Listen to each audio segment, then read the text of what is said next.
ከጆሲ ማሽቃበጥ የሙዚቃው ነገር እኮ ነው የገረመኝ። ንጥር ንጥር ወጠር ወጠር። አይ ጆሲ ጆሲ ጆሲ ግን ምን አስበ ነው እንዴ? ምን እየሆንክ ነው ያለው አንተ? ቆይ እንዴ ለምን ስነ ስርዓት አትይዝም? ምንድነው በዚህ ያክል የሚያነጥር? ሀየው ነጠርክ ነጠርክ አንጥሮ ነው ይዞ ሄደ። በዚህ አጋጣሚ ማለት ነው።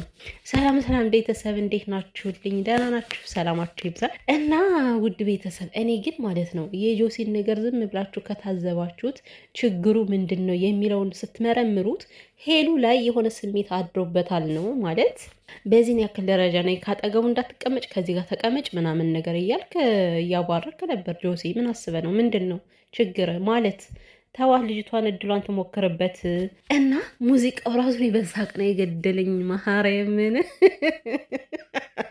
እኔ 2000ንም አልፈራሽም ወንድ ልጅ እኮ ነኝ ብሎ ጆሲ ተናግሮ ሳይጨርስ ብድቅ አድርጎ እንደ ኳስ አንጥሮ ይዞት ሄደ እኮ። አቤት ጀግና ወንድ እኮ ግን ደስ ሲል ማለት ነው። ዊ ጆሲ እኔ ላንተ ተሸማቀኩኝ በእውነት ራስን እንኳን መከላከል የማትችል ሰውዬ። እና እንደዚህ የፍቅር መቀስ አትሆንባቸው ማለት ነው እንዴ። ተዋቸው በቃ። ወይኔ ጉድ የፈላ አንተ ምን አንጨረጨረ? ቆይ ጆሲ ማለት ፍቅረኛ የለውም እንዴ? እንትና ሰላም የምትባል ፍቅረኛው ልጅ ጓደኛው ብቻ የሆነ ነበሩ አይደል እንዴ? ምን ሆኖ ነው ታዲያ? ሰላም የት ሄዳ ነው አንተ አሁን ከሄሉ ላይ እንደዚህ የሚያደርግ? ሄሉ እኮ ሕፃን ልጅ አይደለችም አይደል? የመጣውን ነገር መመለስ የምትችል ሴት ነች። ስለዚህ እሷ አንደበት ሁንልኝ ያለች አይመስልኝም። በእርግጠኝነት የእሷ አንደበት ልሆን አልክ እኮ። እሷ ነገሮችን ማስተካከል ትችላለች ማለት ነው። ጠልቃ ባትገባ ጥሩ ነው እንዴ። ጣልቃ የገባበት ነገር ደስ አይልም። ሲቀጥል ደግሞ በጣም ያስጠላል እውነት። እንደው ሄሉ እንኳን ብትል ችግር የለውም ያው ተናዳም ነው ብዬ ላስብ። አንተ እንዴት ጓደኛህን ኤንዲን በገንዘብ ተገዝተ ነው ትለዋለች? ሄሉስ ከቤቷ ወስዶ ቤቷን ስላሳየው በዛ ምናምን ተናዳ ነው ብዬ ነው ያለፉት ማለት ነው። ግን የጆሲ ማሽቃበጥ እኮ ተገዝቶ ነው አለ ማለት ነው። ድፍረት ጓደኛ እንደዚህ ባንዴ ይካዳል እንዴ? ኧረ ወደዛ። እኔ በጣም ነው የነበረኝ ሲያደርገው የነበረው ነገር እና አርፈ ተቀመጥ፣ አያንጥርህ እንደ ኳስ። አንተ እንኳን ያኛው አይደለም እኔ አረቡ ራሱ እኮ ጆሲን ማለት ነው እኔ እንደ ኳስ ጤባ ጤቤ ሳይጫወትበት አይቀርም የሆነ ቀን ላይ ጠብቆ። ምክንያቱም አረቡ ራሱ ማለት ነው አይኑን ጥሎበታል ከጆሲ ላይ።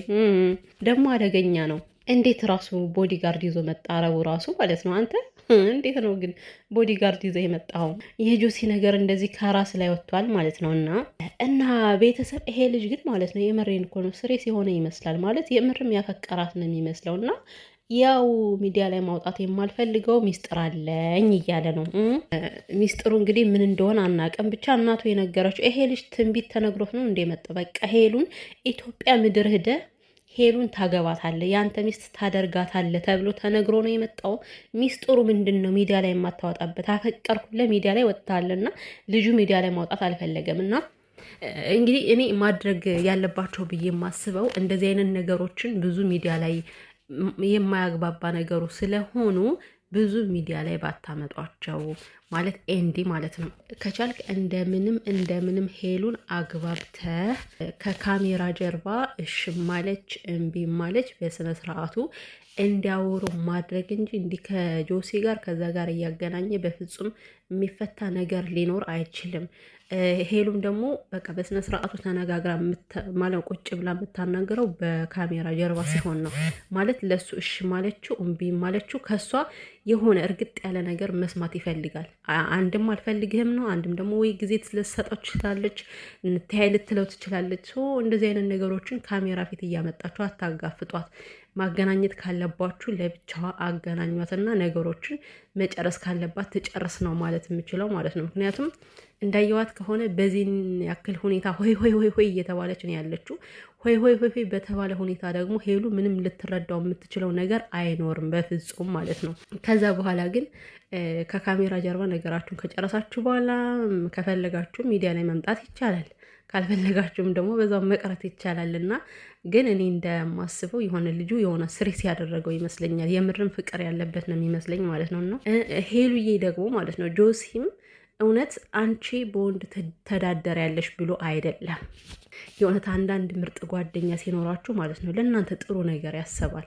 እኔ ኤንዲ ማለት ነው ኤንዲ ለሄሉ ጥሩ ነገር ያሰበ መስሎት ነው ማለት ከውጭ ሀገር ነው የመጣው የሚለው ሳይሆን ከውጭ ሀገር ነው የመጣው ማለት በቃ ዲያስፖራ ነው ሀብት አለው ምናምን የሚለው በጭንቅላታችሁ ሊቀረጽ አይገባም። የምር ግን ከመጀመሪያም የሚያውቀው ከሆነ ስሜቱን ተረድቶ ለእሱ ያለውን ስሜት ስለተረዳው መልካም ሰው ከሆነ እሷ እንድትጠቀም ስላችሁ በገንዘብ ሳይሆን እኮ እንዲህ በፍቅር መጠቀም አለ እኮ።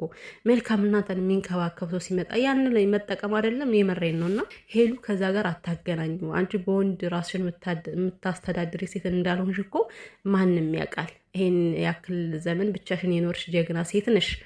በሰዓቱ ምንም ሳይኖር እንኳን አዲስ አበባ ምድር ገብተሽ ራስሽን ማሸነፍ የቻልሽ ልጅ እስከሆንሽ ድረስ እና በወንድ ማንም ተዳደሪያለሽ ብሎ ሊገምትሽም አይችልም። ግን አንዳንዴ ጓደኛ የሚያደርግልሽን ነገር ከመልካም ነገር መረዳት አለብሽ ብዬ አስባለሁ። በእርግጥ ያላንቺ ፍቃድ ቤትሽ ማየቱ ምናምን ጥሩ ላይሆን ይችላል። ነገር ግን የሆነ በመልካም ብታስቢያቸው ደግሞ ኤንዲ ክፋት አስቦ አይደለም፣ የምርም ስለተረዳው አፍቅሮሽ እንደሆነ ስለገባው ይመስለኛል ማለት ነው። ስለዚህ ሁላችሁም ተስማሙ፣ ጓደኝነታችሁን አታፍርሱ በዚህ የተነሳ ማለት ነው። እና የሆነ ቀን ላይ ቁጭ ብላችሁ ከካሜራ ጀርባ ብታወሩ እኔ ደስ ይለኛል። ይሄ ልጅ እንዲህ ፍቅረኛም ባይሆን የሆነ ኖርማል ጓደኛ ቢሆናችሁ ራሱ ደስ ይለኛል። ምክንያቱም በዚህን ያክል ተጋፍቶ ከመጣ እውነት አለው ማለት ነው። ከምርም ያፈቅራታል።